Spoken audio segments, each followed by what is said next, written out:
This is the first episode of the Pizza Podcast. I'm very excited to be your first guest. It's really, it's awesome. So we got Tom DeGrazia here, real good friend of mine, long time, big, huge history in the pizza world. Owner of Sophia's Pizza Shop in the wine bar, Upper East Side, and Sophia Wine Bar it'll be 10 years this February for the wine bar. Yeah. And that's on 50th between 2nd and 3rd. And your father runs that, correct? No. It's me at this point. My dad retired. And yeah, so I'm doing... Last time I was there, right? He hangs out. He hangs out. He's a hang-around. He's a hang-around. He lives in the neighborhood and he loves to hang around. And, he keeps it legitimate. So, listen, it's kind of crazy because... we've hung out a ton of times, but we're at like bars. We're talking politics. We're talking, some pizza stuff. Yeah. But, and I have like this like mythical version of your story, but like I want to.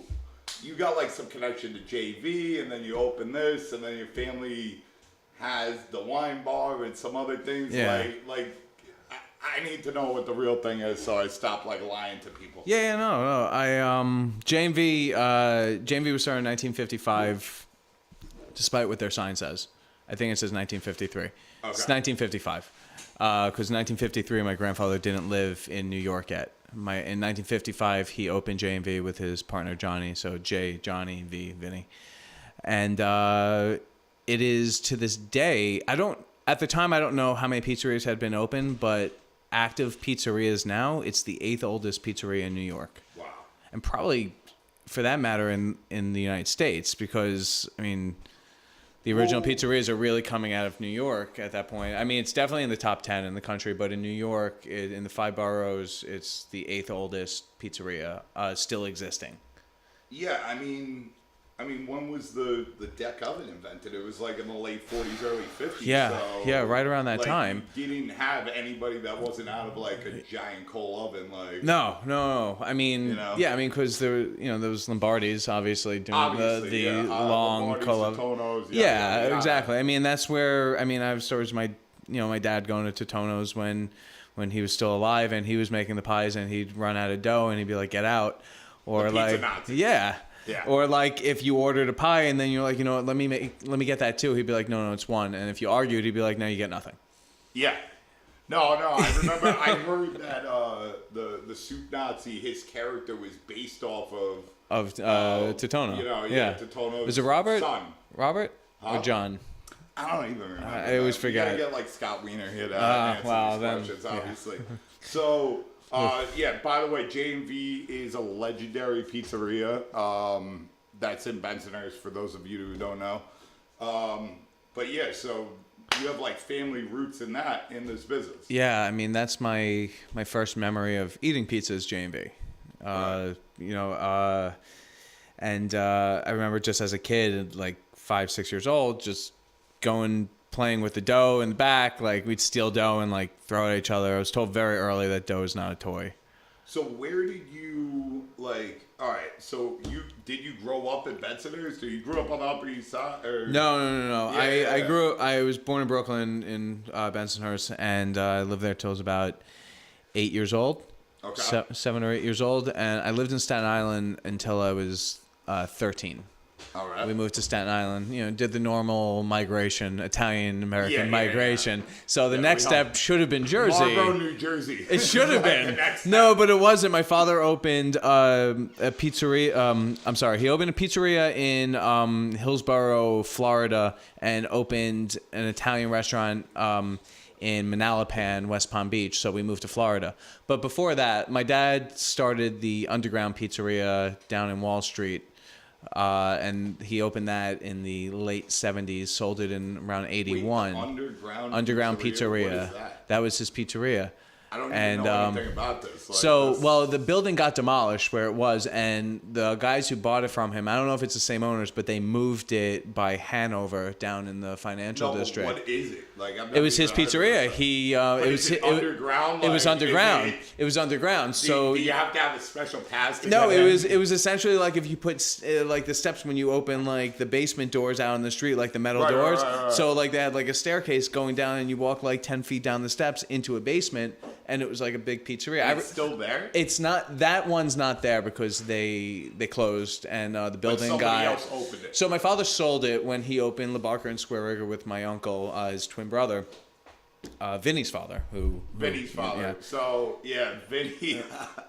That's not really how we met, but like kind of how we met. Well, it's kind of how we connected after we met. Because it was like we knew each other from the pizza world. Yeah. But then like we had this sidebar thing with your cousin Vinny where he commented on a post that we were talking about. He goes, "Wait, you guys know each other?" Yeah. I think it was that. He was like, "What the fuck?" Show up. So Tom's cousin Vinny owns or not owns, but manages Beauty and Essex, which is at the time, he was the assistant general manager at the time. I'm a Lower East Side, like fucking rat, you know what I mean? I'm always over there going to places. So I've known your cousin for years, but I knew you already. Yeah, but then like all of a sudden your cousin's like, wait, yo, my cousin's a pizza guy. I actually remember before we knew each other from the pizza world, him saying like, oh, you know, my cousin's a pizza guy. And I was just kind of like, yeah, everybody's cousin's a pizza guy. What the fuck are you talking about? Yeah, no, it was really fun. I remember when he commented, he goes, you guys know each other? He's like, shit, okay, I guess pizza knows pizza.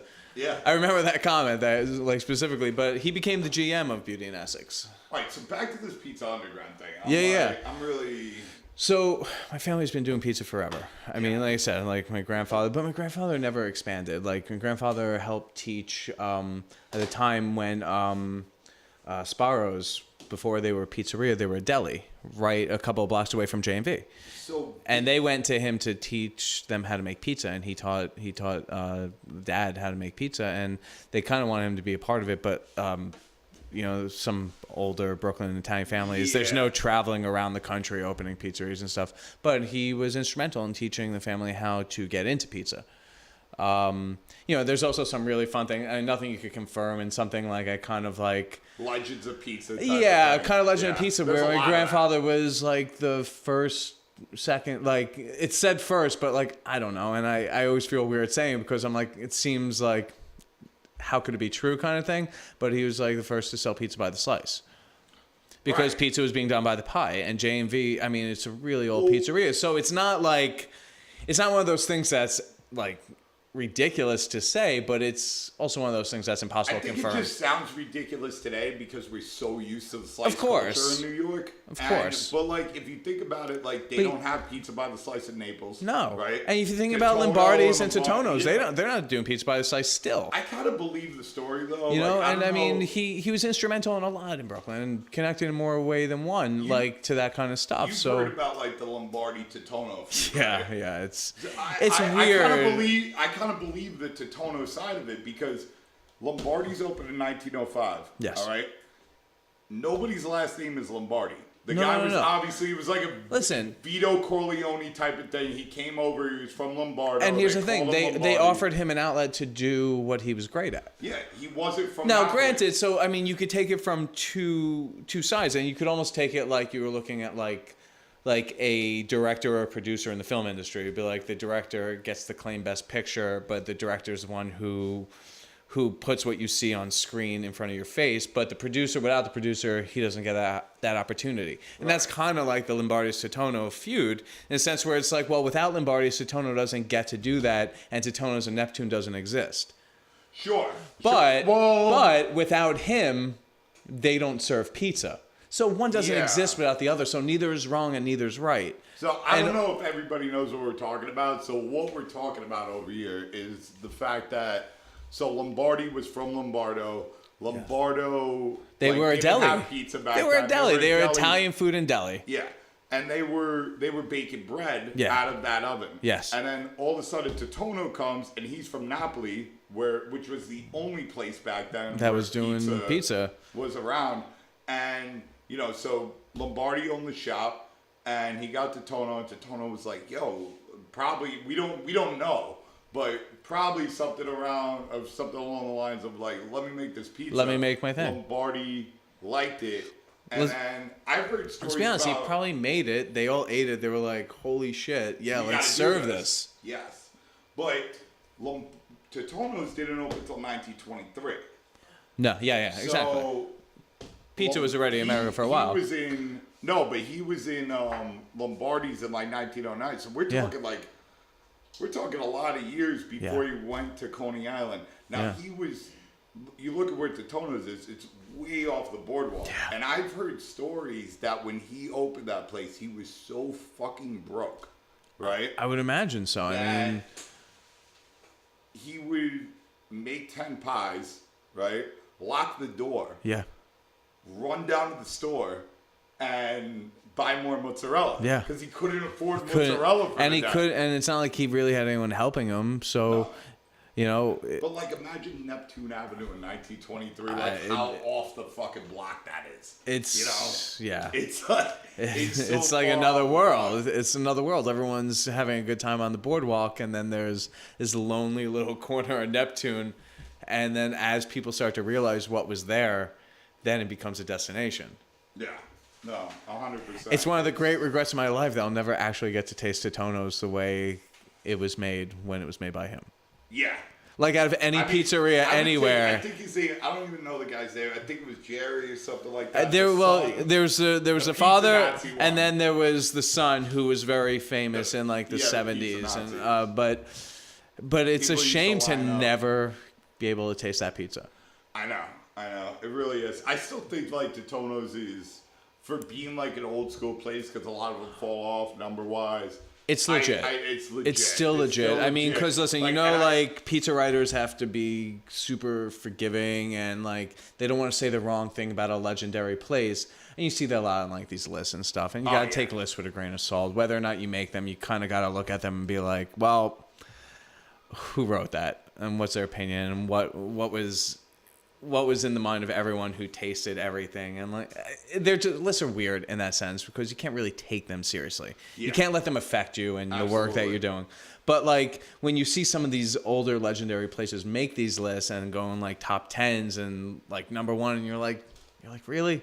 You're like, all right, fine, that's cool, but let's call it what it is. It's nostalgia. Absolutely. I mean, and that goes back to everything, but like I got like beef with Totonno's. Like, I don't think that's difficult, though. I don't know if you know Cookie. I don't know her, but I know her, but we don't know each other. So, no. like, I've had Totonno's when I was a kid, this and that. Back in the day, when I was like doing acrobatic shit and like with the U.S. Pizza team and traveling the world, a family got in contact with me on Facebook. We're going back like over 10 years, and Totonno's had that spot in Manhattan. Oh, so yeah. Which one? The 20s or the one up the Upper 20s, East Side? The 20s. They had two. Yeah.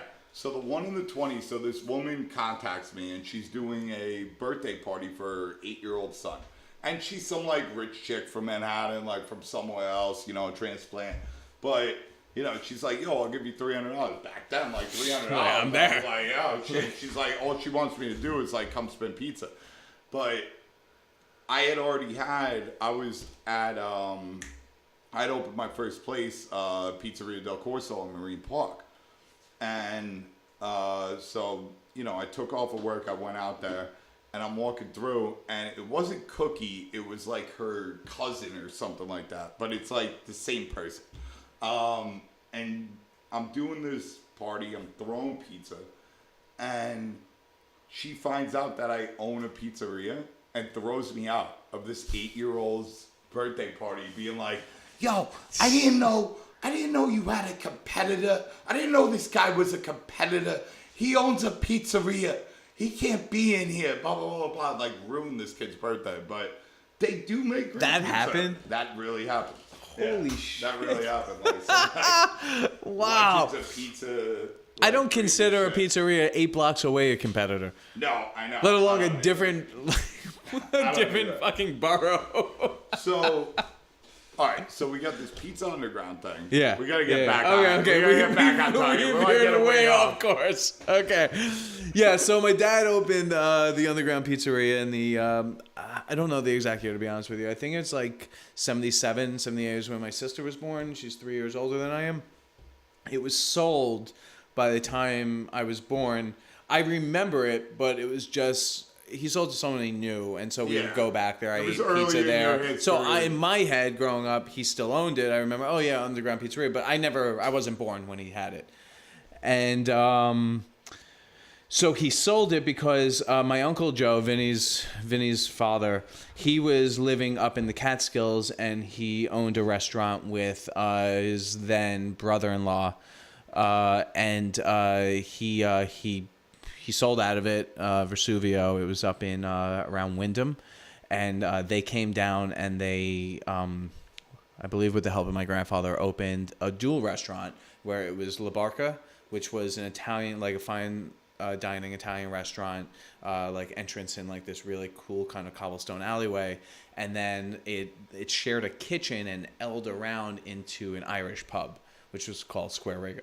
Okay. And I have so many memories of that place. It's actually where I learned how to make pizza.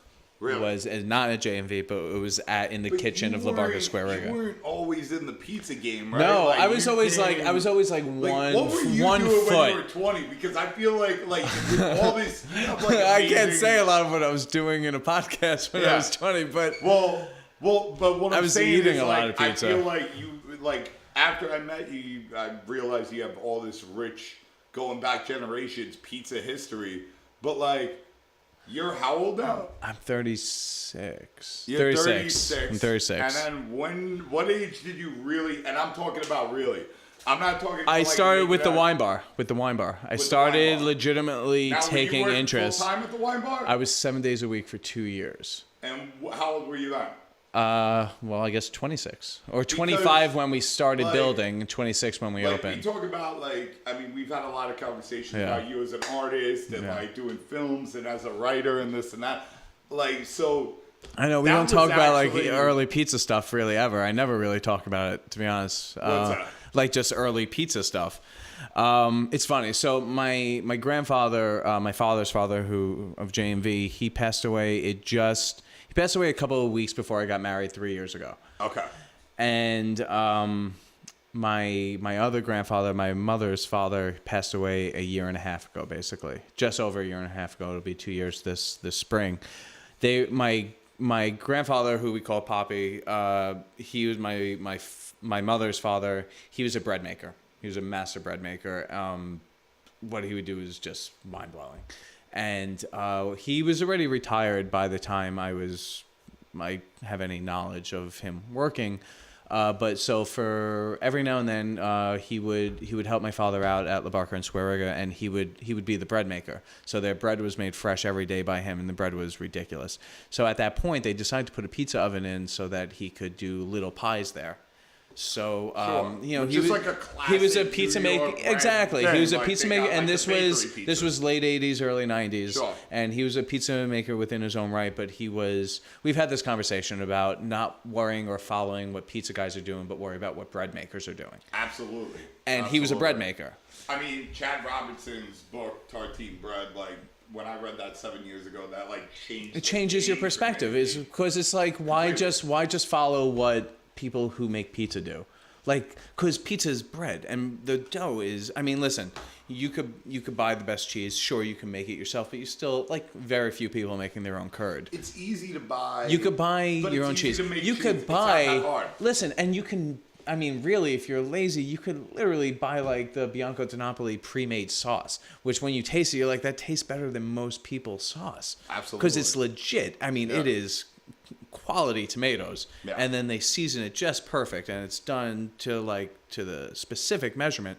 So getting a great sauce and getting great cheese, it's not difficult. It's not difficult. It's really not. I feel like I'm going to spend the rest of my life fucking around with dough, and that's it. You always fuck around with dough, and that's. I'm blessed because I got the guys on the Brooklyn Pizza crew like Derek Sanchez and Vinny, and but now I have like so many people from like the videos that we do on Brooklyn Pizza Crew, where it's like I have all these guys on the other side of the pond that don't even speak English, and we're like literally like messaging each other through like Google Translate, and like they're like warping my mind like every day. It's like incredible. Now. Honestly, it's such an amazing and beautiful community. I feel like sometimes like just the little, I mean, the competitions are fun and they're cute, but like sometimes they kind of get in the way. The competitiveness kind of gets in the way of people just like sharing this knowledge. It's and been like changing though. It has been. There's still some like dirtiness to it, like people like accusing like people of like cheating in those competitions, like just reading half the share right on Facebook. That's never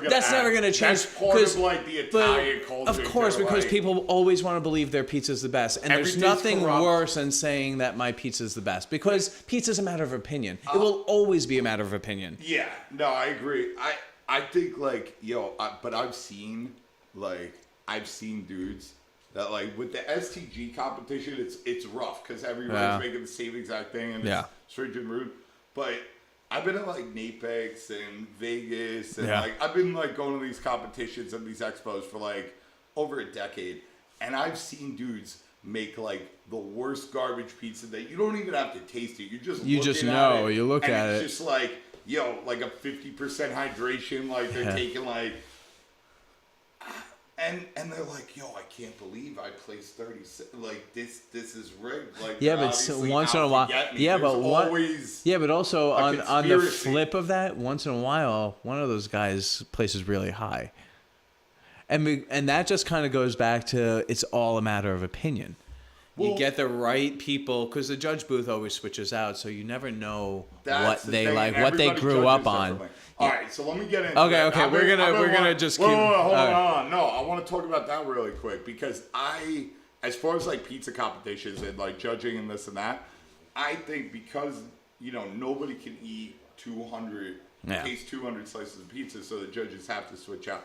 I think there should be a head judge, and it's guys like Peter Reinhardt. Scott Wiener, John Arena, Julio, like guys that can like look at a pizza. But those are guys. The guys you just named, those 4 guys you just named, if they judge pizza, you listen. You're like, well, these are guys that they don't fuck around pizza. Like these are guys that are pizza. These are guys that have so much respect for the craft and have been doing it for so long that you're interested in their critique. Absolutely. And then there's people that you're like, I don't even know who you are. Like Napex, they just get like local bloggers, newspaper writers who know nothing about. I don't need like an influencer commenting on whether or not they like people. Like it's nonsense in that sense. The thing that I tell everybody that wants to compete though, because I know a lot of guys that are like, what if I lose? Is that going to be detrimental to my reputation? And the fact of the matter is it's not. Because nobody. Like anybody that loses, like the second place guy, is in the news. Like they're not putting that out there. Like so. So I competed twice because it's just in Vegas because it's like, well, if I'm going out there, I might as well do something other than just stand around and get drunk and do whatever else. Can we pull up like a thing of Pizza Pasta Northeast? So that's coming up. So are you gonna be there? Unfortunately, no. You're not gonna I was supposed to be there. I'm still trying to work it out, but I have some stuff coming out. And this won't be out till after that's done already, right? Like this won't air until after that? I mean, I don't know. All right. Well, because I'm most likely not going. But I am entered to compete in traditional for the Caputo Cup. Oh, so I can replace you with somebody? Maybe. Yeah? Maybe. We'll take your spot. Don't worry about it. I'm MCing it. So, well, Casanova. Oh my God. Filling in for Tom DeGrazia. I had an idea this year. I shared it with just a couple of people. But now it doesn't look like I'm going to compete, so I'm not going to actually get the opportunity to do it, so I could just say it out loud. It doesn't matter. I was going in with a full-on trickery this year. So, yes, full trickery. And I still might go, so I'm hoping this doesn't air before. And I'm hoping... But, so, I've gotten my gluten-free pizza to a point where people who I serve it to without telling them, they can't tell the difference. And I have an extreme process. I was going to make a gluten-free Sicilian and not say it was gluten-free in the traditional category and see what happened. Right. You could do pan pizzas at the Caputo Cup. Yes. So I was going to do that. I was going to do a 4-day fermented gluten-free Sicilian and see, even if I placed in the top 10, it would be fucking mind-blowing. People would lose their shit. If you promoted it the right way. Like, I wouldn't do. I wasn't gonna do anything different. I was gonna let certain people know so that they knew, so it wasn't like me just saying it afterwards. But I wanted to see where I could place, because it's my perception that if you could do something well enough and you could use the right ingredients on top, you could get away with people. you could get away with people not knowing.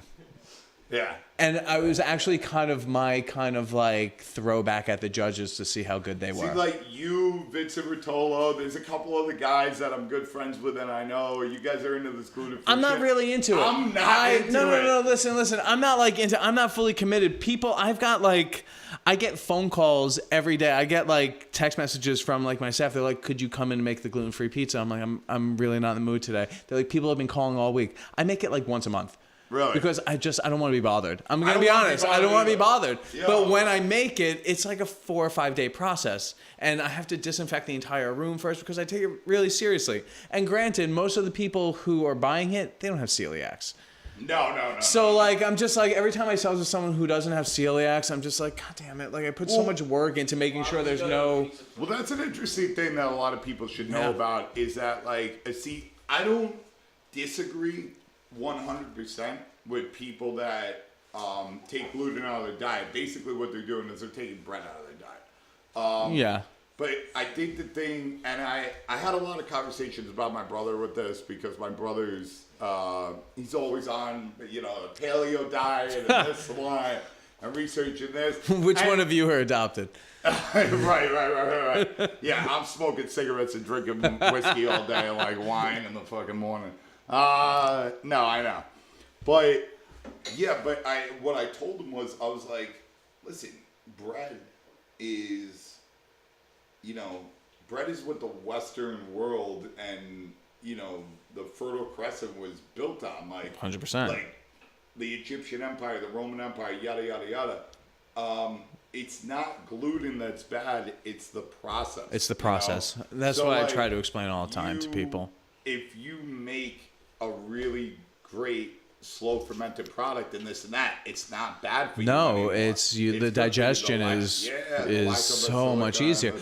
Trust me, I'll have people come in all the time, especially when we first opened up. I'm in Sutton Place, and there's a certain demographic of people there, without being rude and it's, they have a certain. I think he needs more wine. Hold on. Hello. I'm trying to get rid of a hepatitis C ad that's popping up. Oh wow!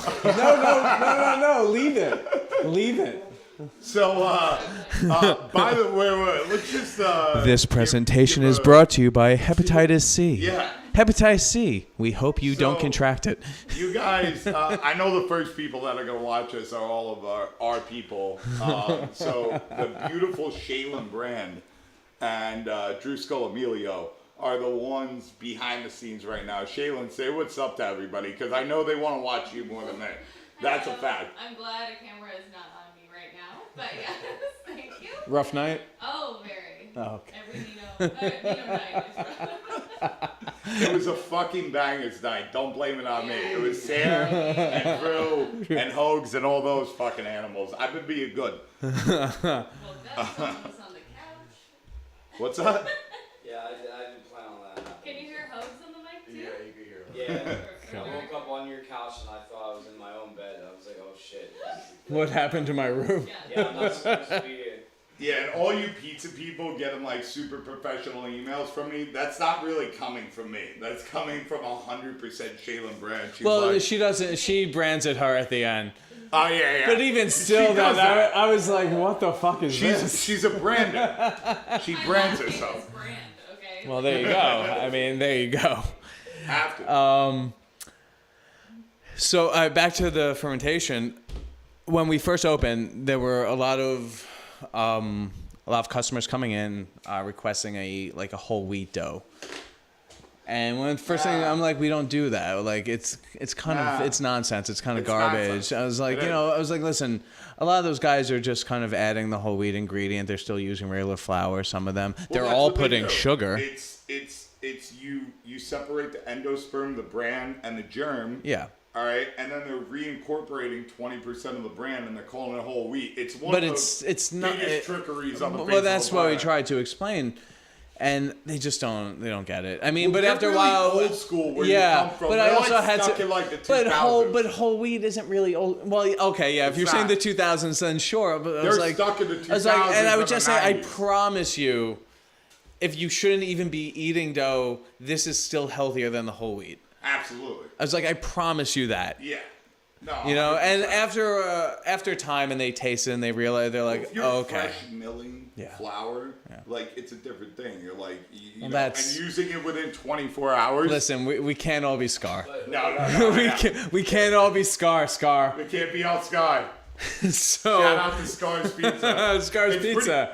I'm really happy for him. I remember. Oh, when it's he incredible. opened, He's doing such an and amazing I went job. To see it, and I had the product, and he's changed the product since he first opened. Yeah. a lot. But I mean, it's still, it's still an amazing thing. But I was just so envious, not just because like, that takes balls. Because it's a different product. It's a totally different something that, product. like And something I you know what have it you is. have to stay on top of. Bro, but It I takes up appreciate it. space in the walk-in too. Like you gotta rely on your fucking employees to know what. That's the scary part. Yeah. That's always the scary part. Well, I have no, trouble what I'm doing that saying- with just my What my I'm saying is dough. when you do a fresh milled wheat product and you got all that bran and that germ in it, that's a different product than anybody's used to. Yeah. I know what it is, Yeah. so I appreciate it. Yeah. And it's different, and I don't even think it's as satisfying, but I know the health benefits to it. The health It's like, benefits kinda are like- amazing. It's Yeah. kind of like drinking kombucha. Like it Yeah. doesn't taste great until you get used to it. It's like an acquired Yeah. thing. But you're gonna do it because if you believe You could that's taste healthy. the difference more in the classic, more round slices or plain cheese slice. I feel like at Scars. In the Sicilian slice, you can't really tell the difference. Right. And that, I mean, Well, at least but- that was me when I was, and I was looking for it because I but was when really first curious. Went there, you could. It was like because I've done that. I've done But he that wasn't at doing home. it at first, right? I mean, he started No, doing he it. was doing it like 110 at first. No, not when he first. No, not when he first opened. When he When first I went opened, there. he was using I don't know what flour, but he was definitely using an already bagged flour, and that I think that changed about 6 months in. Okay. If I So remember maybe that's- correctly. Maybe that's what Maybe I'm wrong. I might be But dead wrong. was I just thought like- so. I was just under the impression I loved what he was doing. I respected it so much, but I was like, are people gonna get this? Some And people you're- do and some people and- don't. Well, But they I did. guess ultimately, I think they did. But I think it comes down to this. I think when, no matter what I'm making, no matter which place it is, it's the wine bar or the pizzeria. As far as food goes, I like to say two things. One, I won't serve you something I wouldn't serve at home. That's really important to me. Like as far as like quality of ingredients, whether or Yeah. not you're milling your own flour or you're buying flour, like if I'm not going to eat it at home, if I'm not going to serve it to my daughter, I'm not going to serve it to a stranger, because I feel like there's a certain ethical responsibility we have as people who care about food and are fighting against like fast food industries and like trying to give people a quality that they deserve. So that's definitely one thing. Like I won't serve you something I wouldn't serve at home. And the other thing is it completely fell out of my head. I can't remember. All right. It's fucking On whiskey. that note, let's get back to when did Tom the writer start? I feel like Always. Tom the writer Always. started way before Tom the pizza guy. Well, okay. So here's just a brief timeline. I made my first pizza when I was 9 years old. I made consecutive pizzas for the first time when I was about 10. And the story's fun. It was actually a story I told in a eulogy for my grandfather when he passed away a year and a half ago, is that I went into La Barca in the South Street Seaport on Valentine's Day. I think I had off. I believe it was like a Tuesday, and we had off for some reason. And I went in with my dad early in the morning, and then I spent the whole like crack of dawn early morning with my grandfather.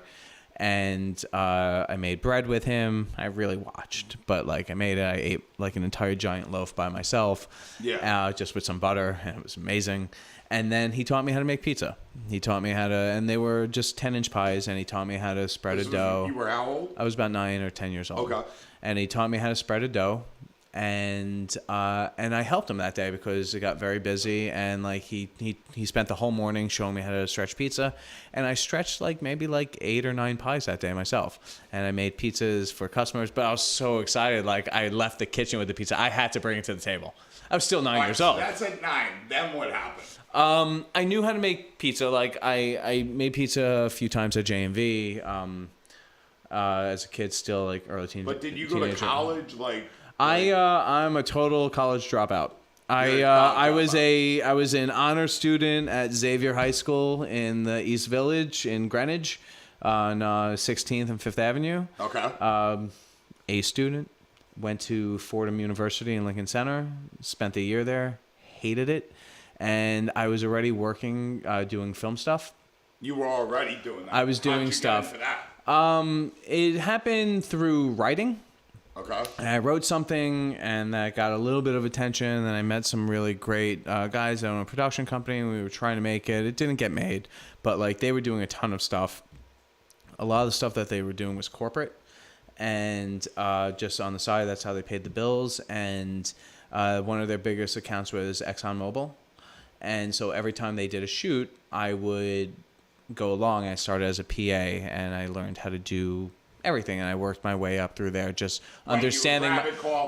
Exactly. And I learned my way around a set and worked my way up doing stuff like that. Then I did some. I started working on some other sets, and at the same time, I was acting at that time too. So I wasn't just trying to write and direct. I actually saw a Facebook post Stop of it. you. Which one? Was it a submarine movie? Yeah, you were in something. It was like I was in a submarine movie called In Enemy Hands. In Enemy Hands. And my scene was with Scott Conn and with William H. Macy, who William H. Macy is one of the nicest people on earth. The nicest people on earth. Can we pull this up? Can we pull this? Clip. It was on your Facebook. It's on my Facebook, and it's also on my Instagram, I think. How long ago though? I want to pull that clip. I love the clip. Yeah. The clip would have been probably a month I know, ago. He posted it. It's definitely somewhere in there. It's buried in there. It's under like your a month. A month. I want to say it's about a month ago. Yeah, click on If you go to videos, it'll be in Okay. videos for sure. Yeah, It's probably the last video, one of the last videos I posted. And you'll know it right away when you see it, if it's up there. Is that me? Oh, yeah. No, that's not it. Definitely don't click on that. Well, Definitely don't click on that. No, do not click on that. Just keep going. you guys can go into Tom DeGrazia's Facebook anytime you want. It's further up, further down. You'll find it. It's definitely not that. No, further up. Keep going way up. This is These years are ago. Terrible thumbnails you have. Oh my God, they're all terrible. Bulldog. The bulldog was good. They're all terrible thumbnails. Okay, it should show up now. Those aren't. Jesus Christ! Look, did you just see my hair after post? I see it right here. Go for it. Oh, yeah. Oh, there it is. Here we go. Okay, ready? Turn it All off. right, I'm in the way.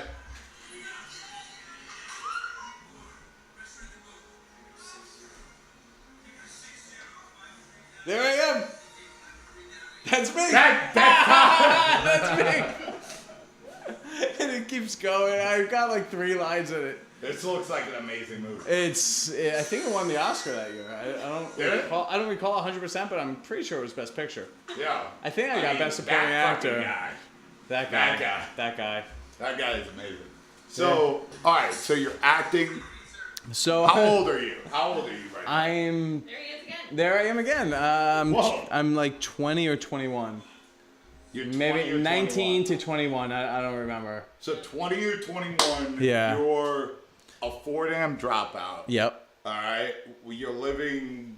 Still my parents. Still at your parents' house? They were in Manhattan. We were in Tribeca. Right. I was in Tribeca from like 16 to Because they had the restaurant. 20 So something. they didn't make that Jersey move. That's what you were saying. Exactly. We went to Florida for 3 years instead of Jersey, and then moved into Manhattan. And then Right. I've been in Manhattan for the past 20 years. That's why you talk so good.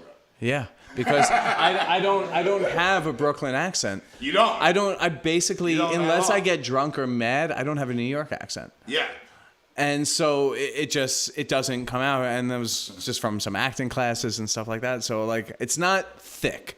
Right. Like it's there, but it's not like insane. Right. Like. But it does. The more I drink, and if I'm hanging out with you and drinking, all of a sudden I'm talking. No, I'm talking like it's like all of a sudden I'm smoking. Well, I lived in Manhattan for a while when I was younger, and my kid's mother was just like, yo, like I kind of started losing my accent because I was around all these people that didn't have accents, and I that happens in going back to the Manhattan. neighborhood. Yeah. And then when I opened Pizzeria Del Corso, all of a sudden all my friends are around. And then all of a sudden it's back. It's back. And it came back, and I remember her saying, like, she goes, yo, why are you speaking like these fucking assholes? Like, why are you speaking like these knuckleheads? Yeah, And I'm like, what are you and I'm talking like- about? I'm like, I don't even "Excuse know me." what the fuck you're talking I'm like, about. Excuse me, I am one of these knuckleheads. Yeah. Like, Yeah, well, yeah. Like I mean, it's that. funny because if I go to Brooklyn or Staten Island tomorrow and just like have a conversation with anyone from the neighborhood, like I'm just, yeah, I'm not talking it's like I think right. I might Especially even with like a little alcohol, like yeah. that's it. That's done. But like all it takes like 2 weeks. takes nothing. Like Yeah, it takes nothing. Go to Cafe Italia. Yeah, 2 weeks. it takes straight nothing. every You day, just be and speaking it's just like you'll go back to it's Manhattan. like, They won't I get understand it. a word I'm saying. Yeah. You're like, oh, you're bilingual, kind of. So you're So anyway, so yeah, you're 21 okay, there. so I'm 21 there. So I spent my like when I moved to Florida, I really wasn't doing anything. I was just like literally doing nothing, Right. hanging with friends, doing normal shit, and then came back to New York. And I mean, pizza's always been part of my life that entire time. It's always been like a family thing. There was a pizzeria in Florida, so I did pizza in Florida a little bit too. Okay. We had a pizzeria called Mr. No, D's. but we're getting off. I want to hear about like the writing. I want to. No, we're getting there. We're getting yeah. there. All right. So, like, in Florida, my dad had a pizzeria. I was known as, like, the asshole kid. So he was always partners with, like, my uncle, and my cousins were always very, like, polite and nice. I'm always the dick. I'm the guy who says... You're the dick. I'm the dick. I'm the guy who says what he means. I'm the guy... I don't hold punches in that like, sense. hang out with your cousins. They sound like sweethearts. They are. Wow. Vinny's like one of the sweetest people in the world. My cousin Anthony won't get into a conflict. He's just very diplomatic. I'm not. I'm the asshole. I've known that. That's my lot. That's what I am. But I'll take your word. Yeah, but for you're it. an asshole too, so it's easy to not see. Like, It's easy to not see. But Yeah. like, I remember just like, one that's night, regular. I was the only family member at the pizzeria, and I caught two of the waiters eating food off of the plates in the kitchen before it went out. I remember taking the plates and throwing them up against the wall and saying, "Now remake those." I was 15, and I was like, "Now remake those." And the two of you were fired, by the way. I kicked them out. My father wasn't there. My uncle wasn't there. I get a phone Right. call like on the phone like you a half can't hour do later that. from my uncle. Like, you can't do that. I'm like, they were eating a customer's food. Fuck that. That's disgusting. And like I flipped out. No. But I grew up with a mom who would never allow something like Bro, that. I'm gonna have to disagree with you on that because when I was in the fine dining scene for like the but the I short came stint from- I was like, yo, that's how I survived. Yeah, was but not- like, you know, Listen, I had friends- Frogwa coming to the dishwasher station and just like No. But that's the opposite. This didn't go out yet. That's what I'm Oh. saying. This didn't go out yet. Oh, no, This wasn't no. coming back. Coming back, I've seen people take full fucking meals out of that. I'm like, whatever floats your boat, you do what you gotta Yeah. do. I would I'll never. eat- No, this I hadn't gone out to enjoy it. customers yet. They were taking like handfuls of like fried calamari or something. I'm like, what the fuck are you doing? I was like, if you want a staff meal, get a staff meal. Well, You don't that get to shit- eat that. That shit growing up in that environment, like, you know, from like, you know, late teens to like early 20s, like it fucked me up. Like, Yeah. I'm gonna tell you something. Like, if we're sitting down and we're eating dinner, I don't want to eat the food that's in front of me that I ordered. I want to eat your food. Yeah. There's something wrong. Yeah, in my well, head. that's like, not I uncommon. want to eat your food. Like, I want to eat. Like, even if you ate half of it, I want to eat it. Like, I don't know. I can vouch he does do that to this day. What's that? He does do that to this day. So I still do Eat it. all of my food. I still do it. I'm like that with dessert. I order my dessert and someone else's looks better. I'm like, I don't expect you to be like me on that thing. I think I'm no. The food thing, I'm not. I know what I want. I get it. I eat it, but I don't share it. I'm like, get away from me. No, I won't share with anyone. I won't share. I won't do it. That's why we're better drinking partners than like dining partners. Yeah, I think that's probably true. Because but it's nice sometimes. Listen, if I'm in that mood, I'll go to a communal place. I'll be like, let's just order a bunch of shit and eat whatever's in the middle of the table. That's the best way. Well, that's it is. With some people, that's the best way to go. You know what? Now that I'm thinking about it, like that kind of goes back to like how both of us and like a lot of Italian kids, Italian American kids, omedigans. Everything was in the middle. Yeah. Yeah, no, it's there. It's all like, family style. That's just how it is. That's how we grew up, kind of like everything got put in the middle of the table, and you made your plate. But then it's like you see it all and you do it. Eating like, yeah. So anyway, so that was okay. So I moved back to New York. I moved down to Tribeca. Lived in Tribeca from like an early teen into 20s. And it was great. Tribeca was still amazing. It had like all the lofts were filled with like these artists that eventually got pushed up to Harlem and then got pushed out to Jersey City. And they would have these parties, and the parties were fucking amazing. They were like bowls just filled with joints, and there was pills and whatever was going on. There was a ton of shit. This was in Tribeca in the late 90s, early 2000s. Oh, yeah, ecstasy. And it was like all this crazy shit going on. These guys were paying nothing. They were paying hundreds of dollars for like a 3,000 square foot loft. Their art studios were in these lofts. Whoa. And I got invited to all these parties. I was like 16, 17 years old. Whoa, and I went to these parties because like I hung out with these people all the time, and they were amazing people. We used to rent spots for like 3,000, 5,000 square foot spots. For nothing. For nothing. For nothing. 200 a night at throw a party. I mean, listen. Someone from the 70s and 80s will tell you New York was already ruined in the 90s. Someone from the 90s will tell you that like New York got ruined after 9/11. Yeah, but it's like everyone has that syndrome. Like for me, I kind of came in at the tail end of Tribeca. It wasn't like you didn't need a gun to like survive, but like it was also, but those people still live there. Yeah, like the people who survived that still live there, and it was great. Pocket. Yeah, like, you gotta be ready. But it was great. Like De Niro had started his gentrification of the neighborhood, and it was like it became its own thing. I was there through 9/11. I lived 3 blocks away when that happened. Wow. I ran up the West Side Highway with my older sister, my mom, and our dog. To like I said, we escaped like the black cloud by like 100 feet. We were out for like 3 months. So like that thing kept on smoking. Yeah, it was nuts. It was over a year. That thing it gave me like from New Jersey. A lot of my like kind of issues started after that too. Like I formed insomnia after that. I never slept right anymore. Really? Like an extreme fear of death and like oh my god, like very aware of living. I was a freshman in college. Yeah, so I was like 18. But we stuck in Tribeca. We had to leave for 3 months, but we stayed. We came back and watched the evolution of the Tribeca Film Festival happen. And I've actually recently become very good friends with the director of the festival. And like, it's just really nice to talk about what that festival meant to me, like personally as a kid and as someone who like lived through 9/11, being in Tribeca. It was just, I don't know, it was a really important part of my life. And that point I was still I started writing, but to get back to the question, I started writing as a senior in high school. First thing I wrote was like this terrible fantasy kind of Lord of the Rings ripoff screenplay. I wrote it with my cousin. And were you a D&D kid or something? Like no, nothing. But I was like Magic the Gathering? No. But really? I was like I played Magic. But I hadn't read Lord of the Rings, but I loved The Hobbit, and I'm a Harry Potter nerd. But like more so later in life, and that's Harry Potter come out? Harry Potter. There were only like 3 books in. You're older than me. You're no, 30s. I know, but I hadn't read them yet. I actually, when I read Harry Potter, I mean, we'll get to this, but like I read Harry Potter like in 2009. I read them all. Okay. I didn't read any of them until then. I saw the movies. 2009. Like 29, 30 years old.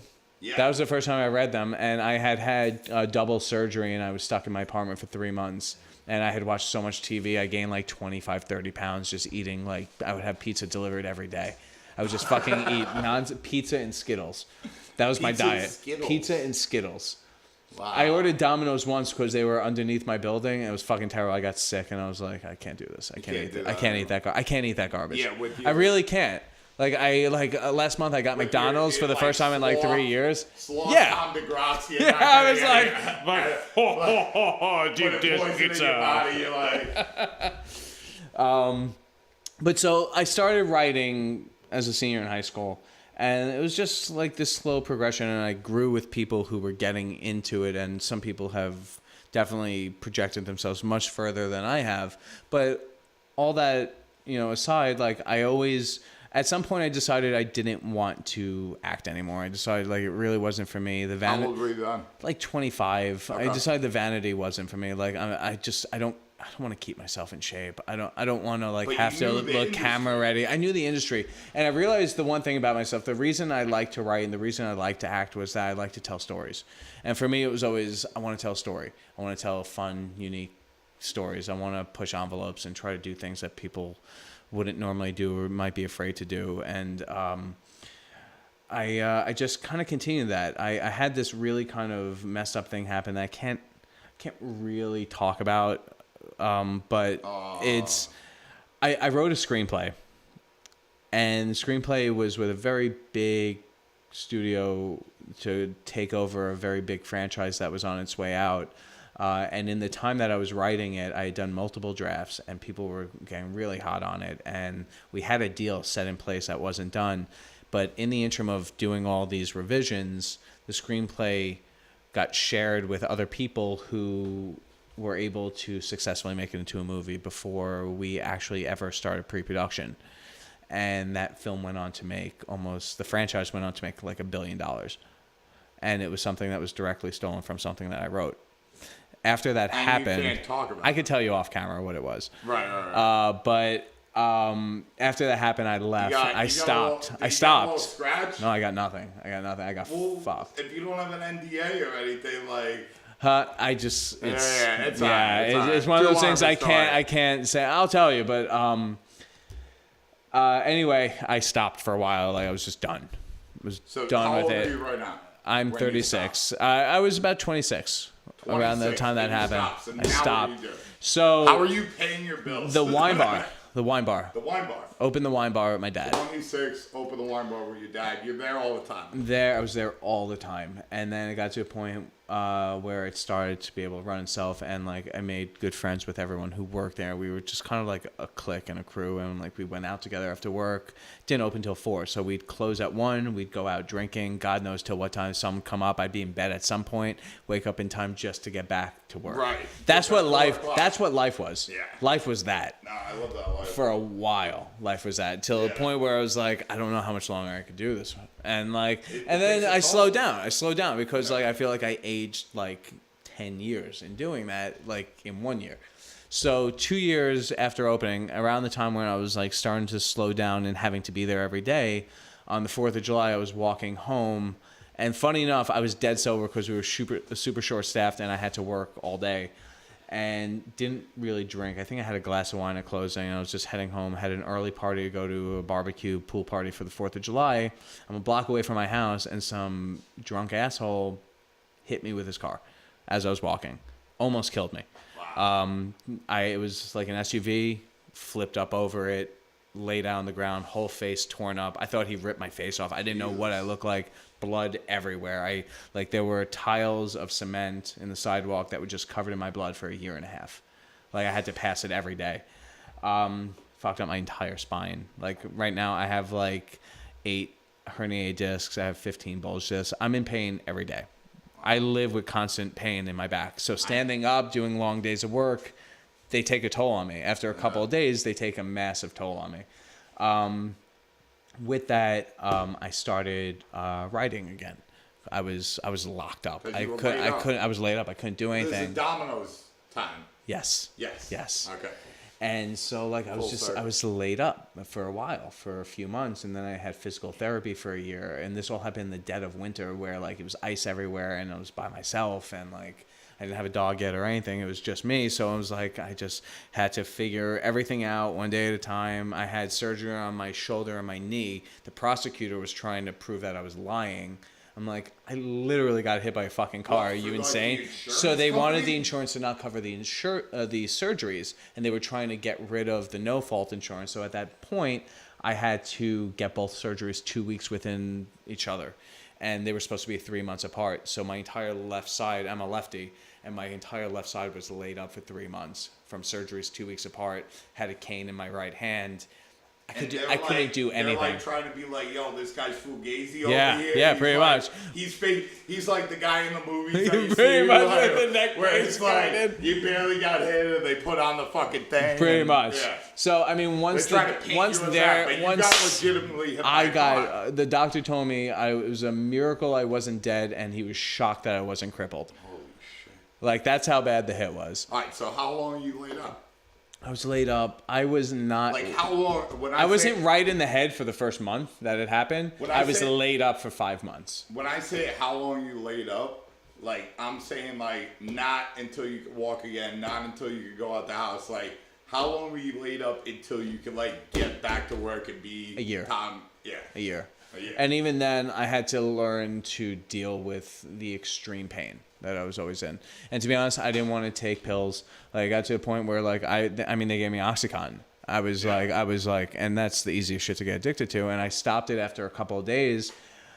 And you know, listen, I'm all about Mother Earth when it comes to that. I just rolled myself a good joint. And I would get high, my back would feel good, and I would go to sleep. I'm not like one of those guys who will go out, smoke, and hang out. Like, I'm a guy who does that at home because I need to relax. And that's how I got through most of the pain. And it's really, I have a New York medical marijuana card because that's how I get through my pain constantly. Do you do you smoke out of like bowls or bongs or anything like that? Not anymore, not since I got married. You don't? I used to have like So- a bong this high, my but not brother- anymore. No. My brother, Louis Caniglio, he's the youngest of, the five of us. And he started a, online head shop called Dagstop, years ago. I think I saw a post about that on your Facebook. So he agreed to amazing. sponsor this thing to where we're giving giveaways. So if you want anything, I'll never say you're no. going to be... Tom DeGrazia is going to be the first giveaway for Dagstop. All your head... There it is right there. Oh, that thing was pretty. Bro, it's pretty professional. They got a 25,000 square foot shipping warehouse with Holy offices. shit. They're Oh mad my God. fancy. Look at those. So Louis is going to give you the first giveaway because the stuff didn't get here yet. But for everybody watching, we're going to do every episode, we're going to do a giveaway of some Dagstop gear to everybody that likes, shares, That's follows amazing. this thing. You're going to be automatically, and comments, you're going to be automatically put into a raffle. And That's incredible. We're going to give out that stuff. That's because, super awesome. But yeah, tell me about, so you discovered weed. I'm sure you discovered it before. Yes, I discovered it that month. Healing. I discovered it that month. Healing powers. The healing But power you of want to Mother do Earth. oxy, so you smoked Yeah, weed, it works I'm for not. you. I don't believe in pills. Listen, that's how people die. It's not worth it. And honestly, for the couple of times I had to do it, I didn't react well to it. My skin got itchy. I'm not into Yeah. pills. Listen, I've never listen. been into We it all either. went through our Xanax stage, but I didn't. listen. But I missed that one. But I just pills. I don't mess around with them. They don't. And honestly, I don't even. I really even now I'll only smoke. I've got the pens, the medical pens at home. I do it when I need it because when my back's on fire, once or twice a year my back goes out and I can't walk, and I'm laid up in bed for 2 or 3 days So what where did my you- legs stop working. What did you do after? So you get out of the house after a year, and are you back at the wine Back bar? at the wine bar. It's still just the wine bar. And the interim, I decided. Now you're how old? You're 26, 26, 27. Yeah. And I just get back to work. And I Okay. don't do anything creative. I do pizzas. I work in the kitchen making pizzas 3 times a week. The rest of the other 3 days that I work, I But take were you 2. really, I mean, you obviously, from your history, you loved pizza, but are you I feel like there's, just from knowing you, and it's just a guess, you can tell me if I'm right or wrong, but I feel like there's this thing that between then and Sophia's Pizza Bar, something clicks in you and you dive in a way you never dived in before. It clicked a few years after the accident where I wanted to. I wanted to get further into the pizza world. Right. That was a few years later after the accident. I was around 30, 31. And I started to think, I was like, I like the little pies. I was like, but there's no good pizza in this area. I was like, and it's driving me fucking nuts that I got to go all the way downtown or I got to go to Brooklyn to get good pizza. It drives me fucking insane. And people were constantly asking us to deliver. I'm like, we're not set up for that kind of operation. You could pick up, like, I have boxes. You could pick up pizza. I mean, you got the whole kitchen in the basement. Even getting the delivery drivers up and down, it's got to be nuts. At that time, like, Seamless didn't really exist, or they just started and they weren't doing deliveries. And so we decided that we were going to... It's coffee time. Is it coffee time? Yeah. Oh, yeah. I fucking forgot about this. Hold on. No, get it ready. Not to Hold on. interrupt you, but All right. Yo, we got to pick up where we left. No, 100%. This is some really exciting shit. So, I did... This is some exciting shit. Well, I'm getting a macchiato. I'm just say it for me. So All I know is I'm getting a macchiato. Everybody that knows, the macchiato thing, I don't know, whatever. Love it. really So, selling it. wait, it's not on now. Well, turn it on. I know, but the light's on. Is the light on? Is it on? Oh, yeah, It's yeah, on, it's on, it's on. All right, so this is like, everybody knows a macchiato. That's Italian. Macchiato is like... Like a miniature espresso. Yeah, it's The like, easiest it's way like to the describe at-home it. thing. Yeah. You know what I mean? You don't Yeah. get your creamer because you don't have the pressure. But we got this amazing, oh, it's going to smell like coffee in here. Yeah. Okay, let's That's all right. sprinkle a little bit. We're going to sprinkle a little bit on the hot You're plate. saying we can't just smell like cigarettes? Yeah. I mean, I love No, that. It it's just going to smells like... burn up and then like... I love that it just smells like Marlboro coffee. Lights in here. Yeah. It's great. So, yeah, I found this thing at Cafe Italia on 18th Okay. Avenue in Benson. Look at that. Jesus Look at Christ. this. Holy shit. Are you Look at serious? Look at this. He's serious. Okay, And I saw that actually just blew my mind. I'm going to have And to I buy was one like, of those. Now watch this. Could that go on Now a... look, I got the Turn little... it 90 degrees. Yeah, turn it. Yeah. There you go. So, look, I got for all my paisans out here, I got the Senta Bell, right? Alright. No, it's alright. They know, There they it know is, what it there it is. is, there it is. They know what it is. You don't have to... Oh, we're in a restaurant. Yeah, What you're just in a happened? I coffee just shop. noticed our background. Right? Man, I feel like we're filming an episode of Wayne's World. Yeah. Pretty close. We're in Hawaii. what are Hawaii. For the people that don't know, what is So, that? for the people that don't Tell them know, about the card. for the people that don't know, this is like Italian cards. We play Scopa and this and that. You have a tattoo on your arm. I got a tattoo. No, I don't have the tattoo yet. I need to get the tattoo. I need to get the Scopa Oh, that tattoo. smells great. But yeah, you play Briscola, but these are like how Italian cards are. So instead of the numbers, it's like that's the 1 of clubs, and that's the 7 of gold. You know what I mean? But yeah, this thing is fucking crazy because look, it just shits the espresso. It Right shits the into- espresso shits out. the espresso. Shits it. Doesn't pour it out. It shits It doesn't out. pour it. It shits it out. right out. It's like Think a of bad that case of when diarrhea. you see it happen. Think of You know that what I when mean? we start drinking it. It's like you ever have liquid shits like that's about to come out of these like 2 little vessels. Now I can't wait to drink Are it. we like a PG audience all of a sudden? I don't think so. I think we forewent that rating Yeah. like I 2 just don't minutes want to in. drink shit. All right, so while our look, What was we I got a saying? little Is smoke. it on? So you're back at Okay, I'm back at the wine bar and back at the wine bar, full force. Now and I, something kind of switched to me too, where I've never been like nobody has good pizza. You want to Yeah. go down that journey. and I started bringing up the idea of like, at the time my dad was still, there full time, and I was like, just brought up the idea about like a slice place.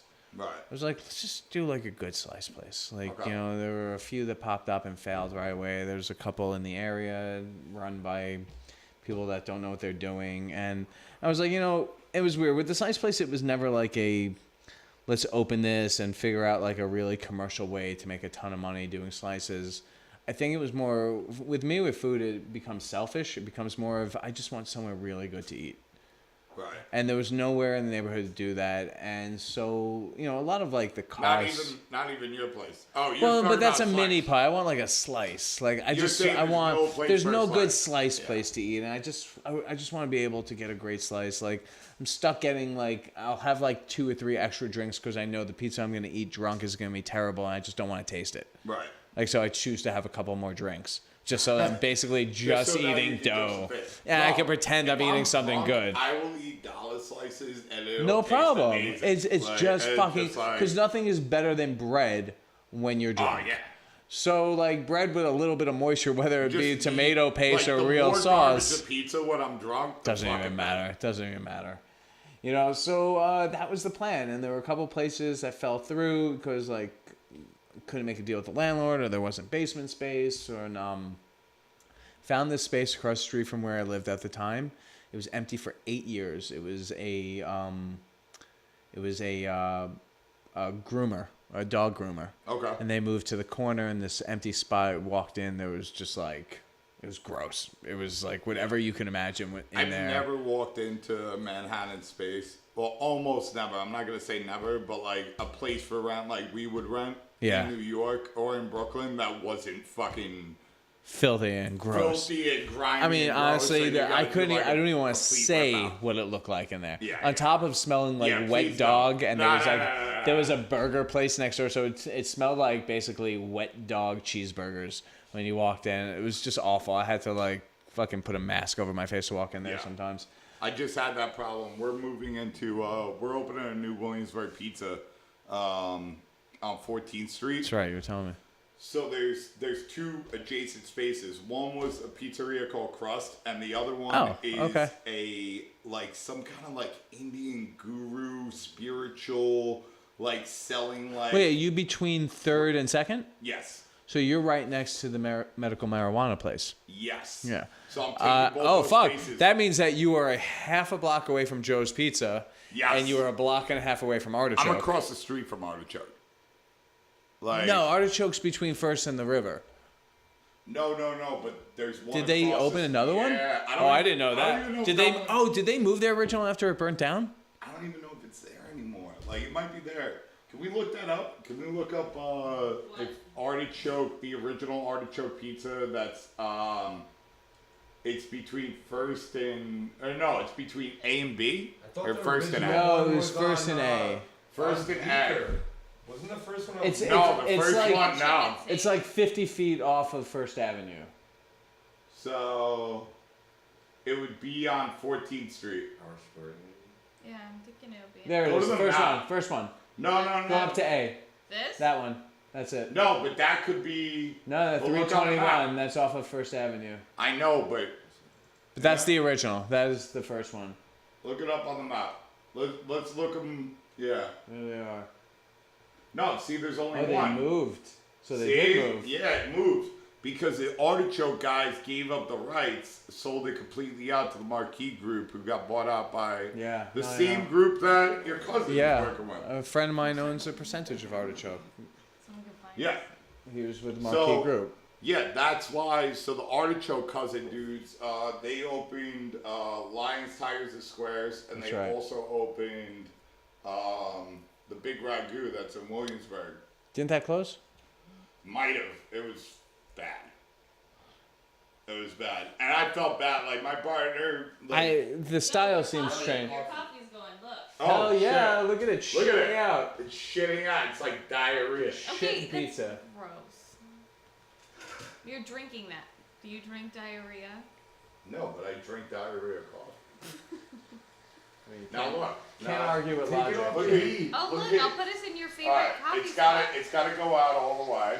Hey, look, Rat. No, it's gotta shit everything out all the way. Alright. But now you can grab this thing. Wait, Look, did I tell you I told you.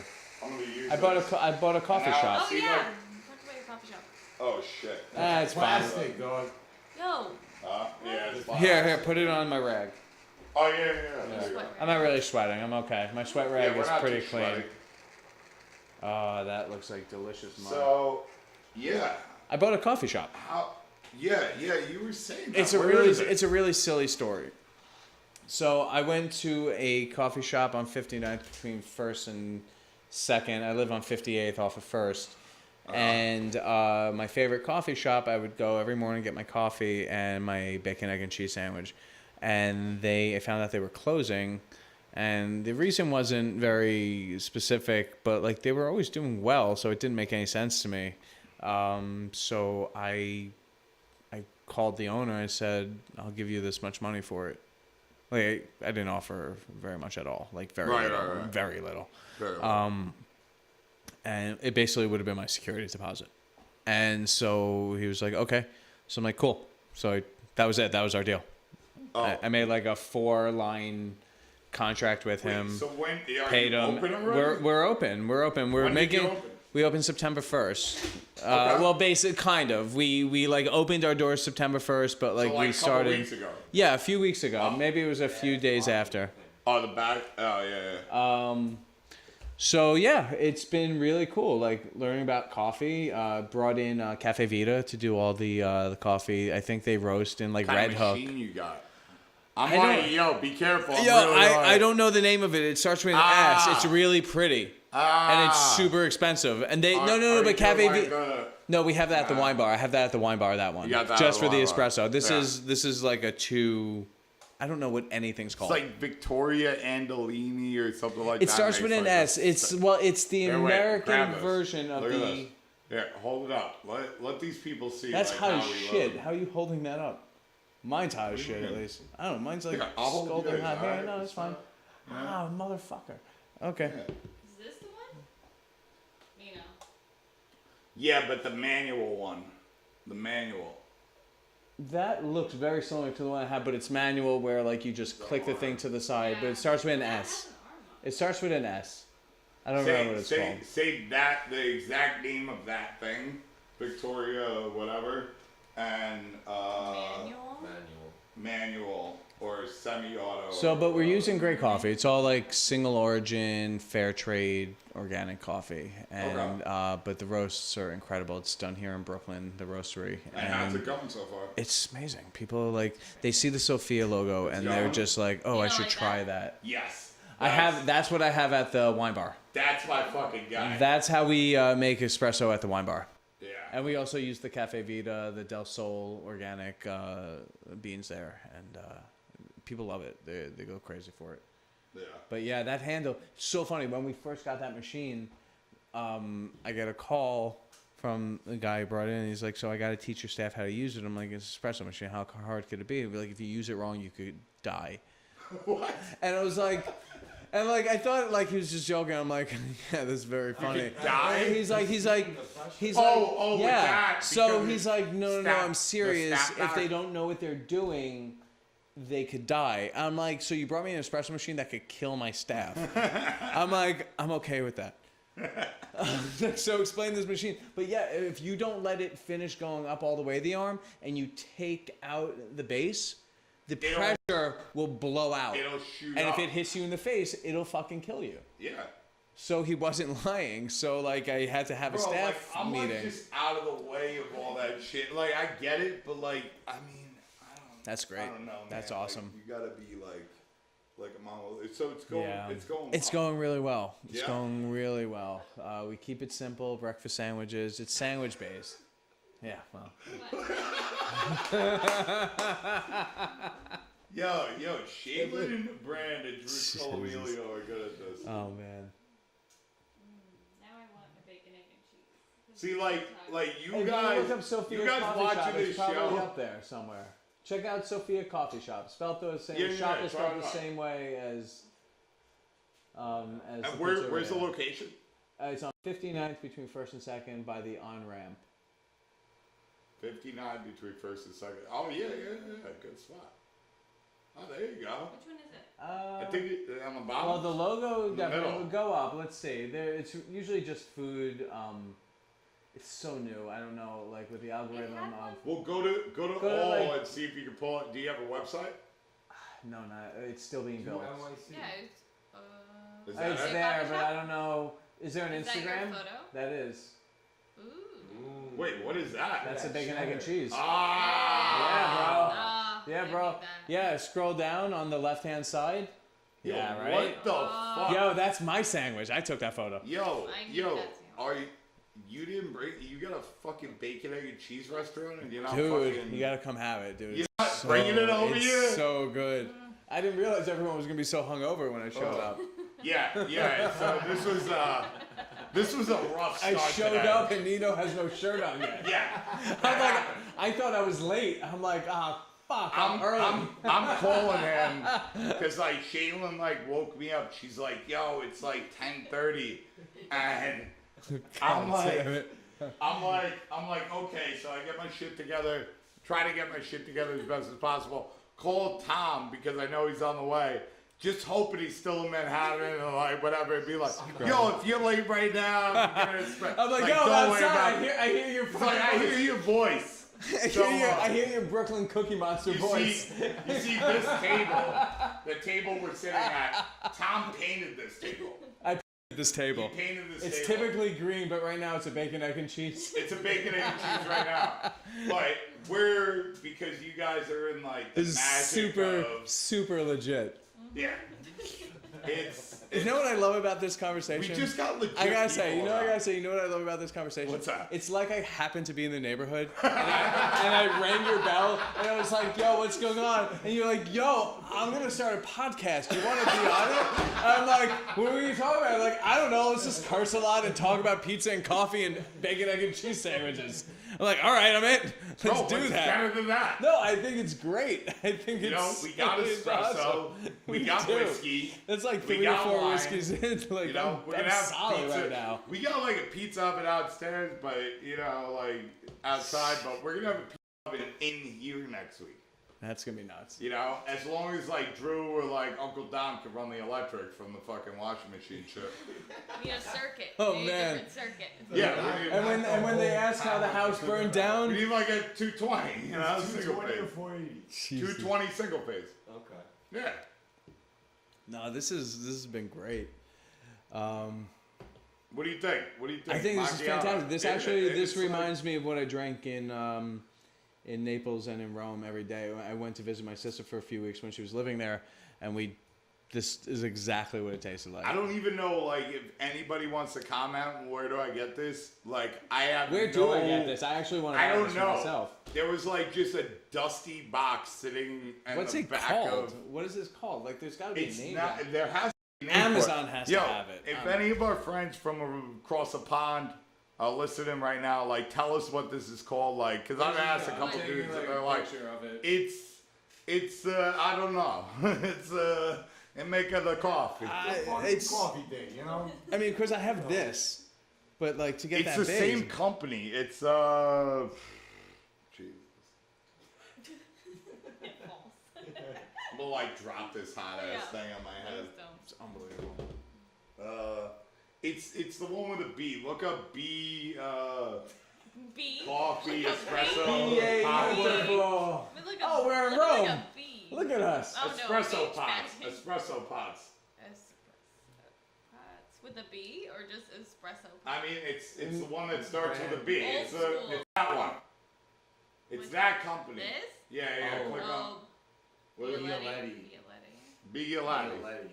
So But- they but make what's- this. They make this. Yeah, this is So their call it maybe Bigoletti coffee tap. Coffee tap? No, Or it's not gonna espresso? come up in It English. might come up. Ah. It might come up. You don't know. I don't know. Just Google it and go You're to right. images. Espresso. You're right. Espresso tap and go to Until we images. go- Ah! Come on! Come on! It's not even fair. How much did you pay? Yeah, You how got much it you for pay cheap. for it? 34? Oh, $25.99 Hey, Amazon. bro, Cafe Italia's got to make their cut. They That's gotta it, make their you cut. know what I mean? That's amazing. Send me that link if you have a chance. They don't go on Amazon for this shit. Like I'm some buying fucking, this Some thing, fucking Momo named Cheeto like shows up. And he's like, yo, I got a little this, I got a little that. You know, this is like 29. This thing's like a couple Making it up more. as he goes. Like these guys aren't going on Amazon to buy That was this fantastic. shit. Yeah. Oh man. So wait, where were we? Wait, what is it I called? don't. Hold on. Mini Express, 2 espresso cups, stovetop Made percolator. to express. Oh, an espresso And is this on That Amazon? totally makes sense. Yeah. Of course. Bro, Amazon's like, Please. yo, it's Yeah. not going away. It's going but away. it's fucked up. We're all going to work for them soon. Yeah. No, it's... No, they got robots. Would you enjoy a slice of Amazon pizza? Yeah. No. For real. Fucking straight up. Like, we might be... I was like legit because they're opening headquarters, I think, on the west side in the Hudson Yards, or we were like, oh, it'd be so cool to have like a little pizzeria cafeteria there. And then the more you read about Amazon, the more you're like, yeah, it wouldn't. Well, do you know that they... what was that? What's the shoe company? It's called Zappa's? Oh, yeah. Zappos. So, did you hear that story about what they did to Zappos? I'm sure it's amazing. So, they... Like, Zappos was, like, super successful. Yeah. And this is after they got out of books and yada, yada, yada. So, you know, they had shoes on their marketplace. So, Bezos decided, you know what? We're going to sell these shoes at a fucking, like, loss. And I'm not talking about a little bit of loss. I'm talking about a major loss. Yeah. And put Zappos out of business, because then we're going to own that market. That's the same thing they did with the That's what he does with everyone. Yeah. Yo, Their whole business model is going to the red with their RDS stuff, all the internet stuff. yo, they literally lost Yeah. dump $3 all their money. billion. Every $3 billion. financial analyst They said were this is a paying bad for idea. you to buy books Yeah. for years. Yeah. And then once Borders and you know, Barnes and Noble and all the local They mom opened and brick top- and mortar. Yo, They opened brick and mortar. bong. No, they don't need to. Why? But they did, dude. Yeah. They're getting into like out of virtual. That's insane. It's completely insane. They bought Whole Foods 4 months ago. I guarantee within like 2 years, Whole Foods doesn't exist, and it's just called Amazon Fresh. I mean, I think that we definitely have to. I heard like Bernie Sanders and Elizabeth Warren and a couple other people were talking about like the Bezos Act. It's named after him. Yeah. Because they pay their workers so cheap. Yeah. Well. And then we're paying as taxpayers for that shit, and it was like, yo, corporate, because it's gonna turn into this. Yeah. There's no stopping it. No. But what I think we gotta figure out is just like, okay, what kind of like, how can we tax this? You know what I'm saying? Well, like, so Seattle- that there's social programs to like. Washington State tried, but I think they reversed that tax. If I'm not wrong. Like there was like a major I'm not tax saying put on taxing them. people. I'm saying No, taxing corporations. Amazon and No, but all these corporations, because like we're getting to a place in automation and with technology and everything like that like, you know, there's just not enough jobs. No. Like dudes aren't going to be driving trucks yeah. in 5-10 years from now. Dude, you've seen those pizza machines, right? Yeah. Yeah, that's fucking terrifying. I think And here's the problem. Here's the problem with like New York, for instance, like with the $15 minimum wage, you know, which will hit us in about like a year and a half. oh, it's crazy. And so an average pie guy is making like $13 to $15 an hour plus time and a half over 40. Right. Once it's a minimum of 15, and that means that like your dishwasher's making 15, This your is pie what guy's I gonna keep want on 17 saying. or 18. And now, then this is a crazy. And what's going to happen is, and listen, I mean, I wish Pizza was making so much money that I could just pay everyone what they deserve to make. But if we get to a point where I'm paying $18 an hour for a pie guy because my dishwasher's making 15, and then everyone's getting time and a half over 40 if they're working overtime, there's not going to be any reason to stay open. I might as well go get a job as a pie man somewhere. Well, here's how I feel about it. This is the lunacy. Like, I believe in the $15 minimum wage. I do but too. there's I really obviously- do. There's obviously a problem when it comes to like, okay, now the dishwasher's making $15 an hour. I'm the pizza guy. I'm more skilled than him. And I should be making more. That's one problem.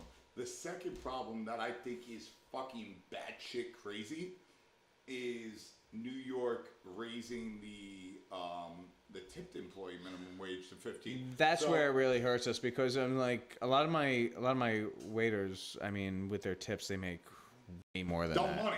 Way I grew more. up in a world where like I watch my these- waiters making money that like at the end of the week I'd be like, fuck, I should making more I should money. just wait tables while Bro, I'm here. they're making more money than you as a Yeah, business owner. they But, did for like, years and years and as years. like a pizzaiolo and as a chef throughout the years,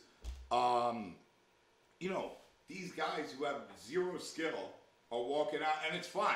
Yeah. They're walking out with $400, and I'm talking about a small restaurant. I'm talking about like a 1,200 square foot restaurant.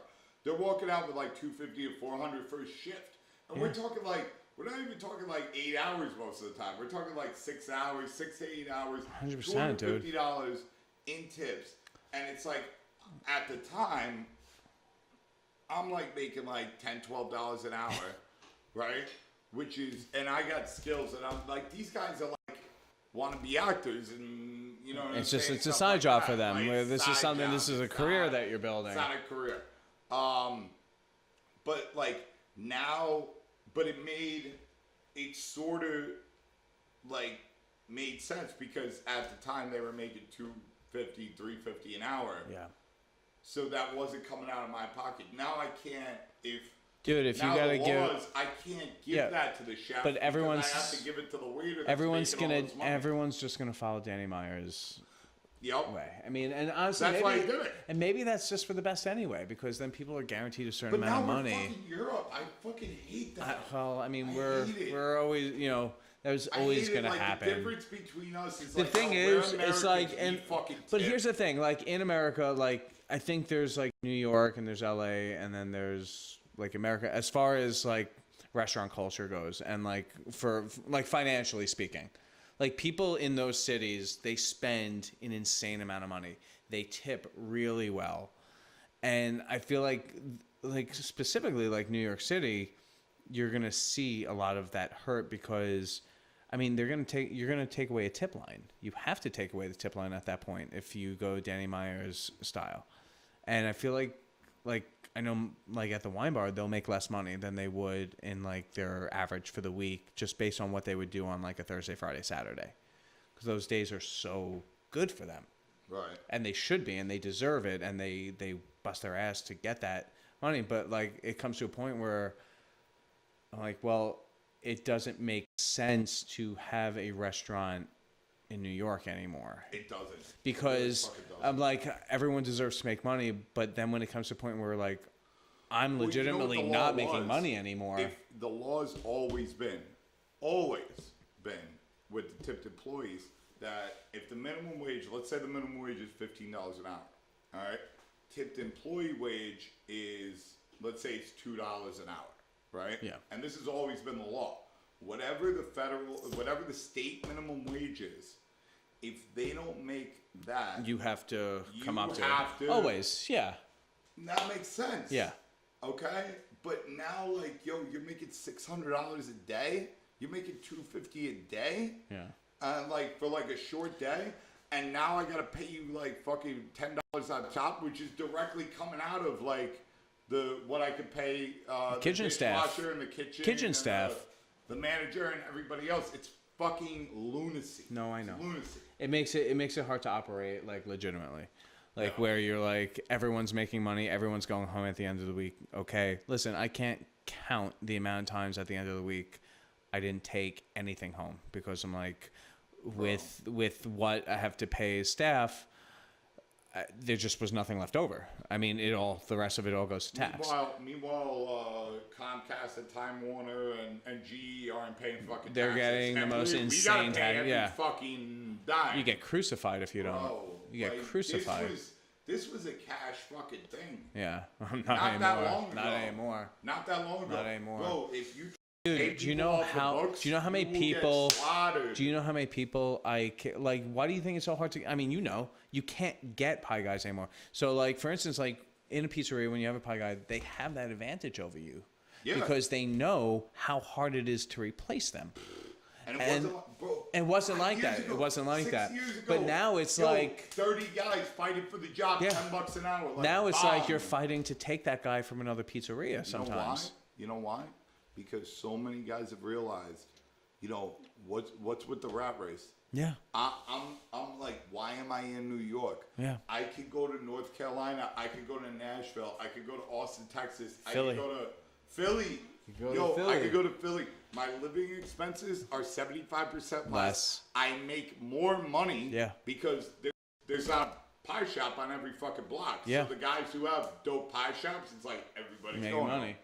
I mean, I think it all the time. I'm like, if I just did like, honestly, if I did like a Sophia wine bar outside, just doing little pies, doing like little Italian tapas, and doing great wine and good beers. If it was outside of New York, it would make like 4 times the amount of money it makes. Bro, if I had it in me to like truly leave New York, I don't. I'd be gone. Well, that's the thing. I don't have it in me. I don't. I'll have open up in Vegas. I'll open up in LA. I just but can't. I can never leave New York. I can't leave New York because it's can't. like after I'm gone for 1 or 2 weeks, I'm like, I just want to go home. Bro, you know what the fucked up thing is? I want to do everything that I never do. Yeah. I'm like pissed off if I'm like sitting in Chicago or like fucking Paris, or it doesn't matter where. Yeah. It doesn't matter the beautiful place I am.